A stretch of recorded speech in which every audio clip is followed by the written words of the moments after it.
Hey guys. Hey. What are we drinking, Eden? The La Bea, made and created with love from our vaginas to yours. It's the vagina pink. It's the salmon pink. It is literally the summer of fucks. No fucks and fucks. If you know, you know. Exactly. Thank you so much for coming to our infomercial.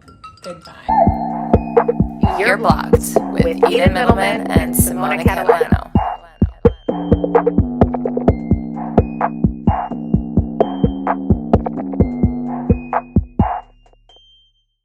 Sexual chemistry. Sexual chemistry, yes. You think you have it, but you probably don't. Sexual chemistry, we're going to tell you why you need it, what it is, when you should have it. Sexual chemistry, having butterflies in your little vagina, your little pretty vagina. Your little labea. Your little labea. See how we made it work? So some people, I think, experience sexual chemistry and they actually want it and need it really immediately with someone that they're interested in romantically, right? And that would be me. I need it almost instantly, and that's how I know if I'm into you romantically in that capacity. I think that you need sexual chemistry to be romantically interested in somebody. I think that there can be different degrees to sexual chemistry, right? So when you first meet someone, you're going on a date, you know that when you're like, I'm looking for that spark, a lot of times I feel like that spark is sexual chemistry that people are looking for. 100%. Because you can get along with them on like the basic surface level things, even on deep things, mentality, all that stuff. But if you don't have sexual chemistry, which is an unspoken sort of thing that you immediately you either have or you don't. Exactly. It can grow though, and that's what I was getting to. It can definitely grow.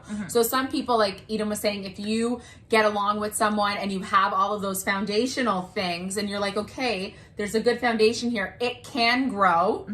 For some people though, it's not like a thing that is like inevitable. It won't always grow. I think that there's a time period. Like if I don't have sexual chemistry with somebody after a few times of hanging out, if I can't see that is growing slowly and progressively each and every time to a higher degree, for me, it's like, as long as you have all the fundamentals and there is some sort of intrigue for me, then I'll be more enticed to give you more chances to see if that sexual chemistry will grow. Is something that can grow. Exactly. Right. And it has for some guys that I've been with, for sure. You either have it or you don't.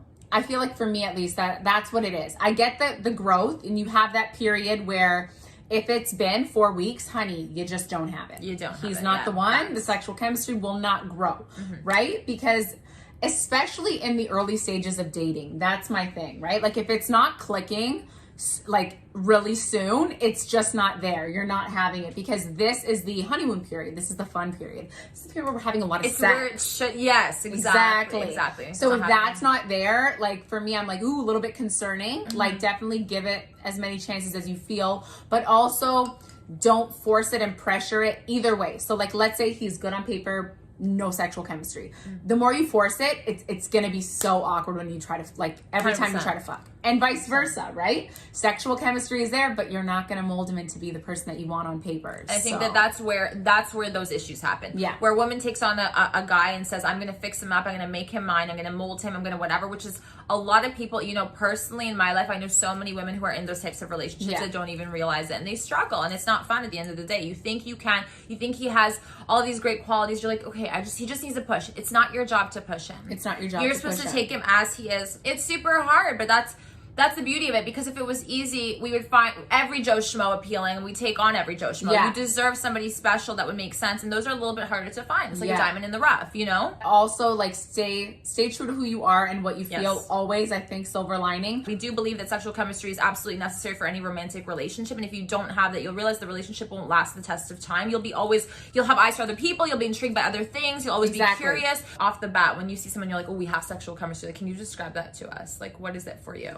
Usually, okay, sexual chemistry, like, can I see myself fucking this person? Do I want to fuck this person? Do I want to be intimate with this person? That's usually initially what I get from my sexual chemistry, but it's also just like, it's very difficult. It's like a click. It's like a click, and it's like an unspoken energy almost that I'm like, I'm getting a really good vibe from this person, and this could be like hand on my shoulder, I'm feeling away. His hand on my leg, I'm feeling away. Right. Versus someone that I'm not interested in, hand on my leg, I'm like, oh god, like awkward, weird. Uncomfortable, like don't want to go there. Doesn't feel good. It's that energy that brings you closer, makes you want to be intimate with that person. And you know, I also have experienced like where I think I have sexual chemistry, and this is where it gets a little confusing in my opinion, is like I think I have sexual chemistry with this person, there's a lot of tension. right? I think that there might be a difference. This is a revelation I'm coming to right now. This is a revelation. Yeah, you guys are seeing this live on camera. There have been moments where I've confused sexual chemistry with just this tension of curiosity or intrigue, which is also nice and good to have at the beginning. I think that keeps you going and keeps you motivated to continuously see someone and whatever.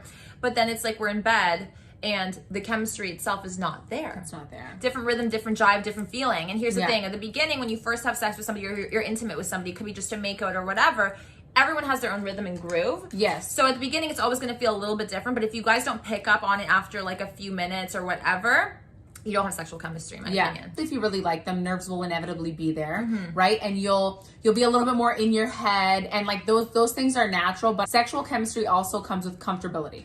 Right. So there's a level of comfortability that you're going to have with this person, and you're going to want to be in your natural sexual energy with this person. And for 100%. me, that is what sexual energy kind of is with a person. And when I'm like, oh, like if I'm thinking about it too much, I'm like, I definitely don't have it with this person. And it's difficult when because I've had guys where I'm like, ooh, so good on paper. So good. I wish that we connected on that level. And for me, it's very hard if I don't have it to like force myself or make myself get into it. I won't be natural. He's everything that I would like tell my daughter that she should be with. Yeah. But then that click, that sexual energy, that sexual chemistry that you guys need to have that romantic relationship isn't present. It's not going to last. You can't force that. Exactly. And that breaks people's hearts. It's difficult because sexual chemistry is like, The cherry on top. it is the cherry on top. It's also like a double-edged sword, I feel like, because it is such a huge part of an intimate relationship, right? Like it honestly, it really truly is. And you really do need it. But at the same time, it is not the only thing you need. And I think that is also important to highlight here. So it's always, it's all about being true to how you feel and what you want. And if it's just not lining up, sometimes it's just not meant to be. And that's just not the person that you're going to have sexual chemistry with and also be a good partner to you.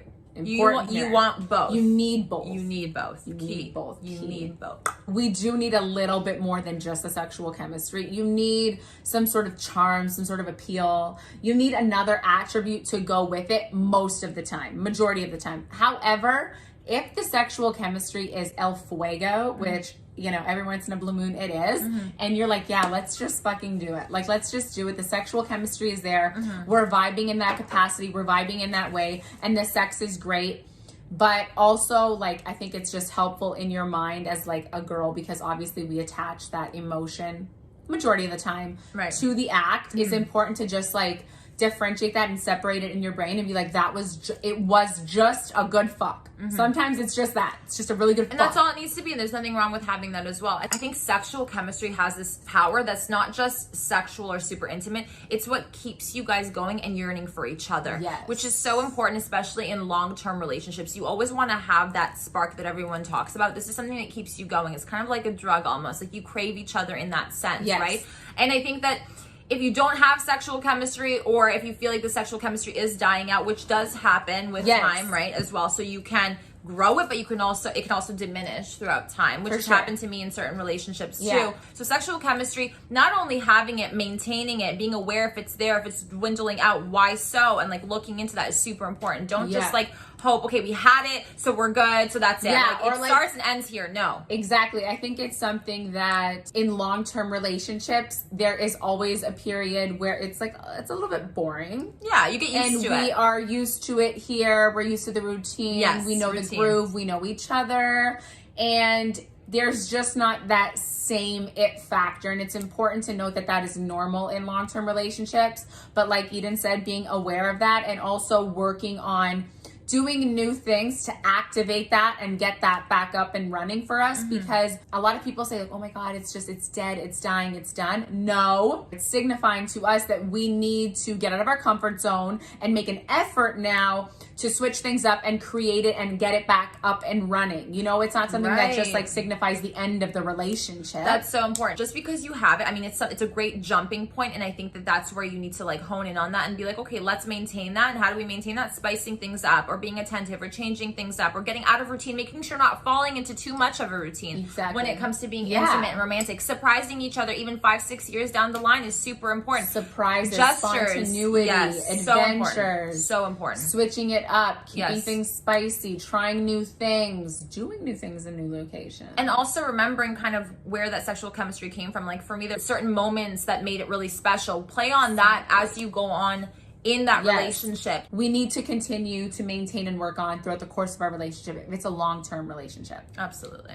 Guys, thank you so much for watching. We hope you enjoyed this. Let us know about the horror stories where you thought you had sexual chemistry but you didn't, or you tried to gain sexual chemistry with somebody, never worked out. Let us know. Don't forget to hit the bell for the notifications. And we have a podcast. Oh my God. Bigger. Boys. Make sure you subscribe to that. We'll keep the links down below, and we'll see you back here soon. You didn't say 5 stars, bro. Oh. Why do you think I had my hand? I thought you were waving. No. Like, should I wrap it up? Okay. Rate us 5 fucking golden beautiful stars. Go on everyone's phone. Rate us, comment, leave a review, all of that good stuff. Make sure you subscribe to our YouTube channel. We post twice a motherfucking week, and we'll see you back here so soon. Bye.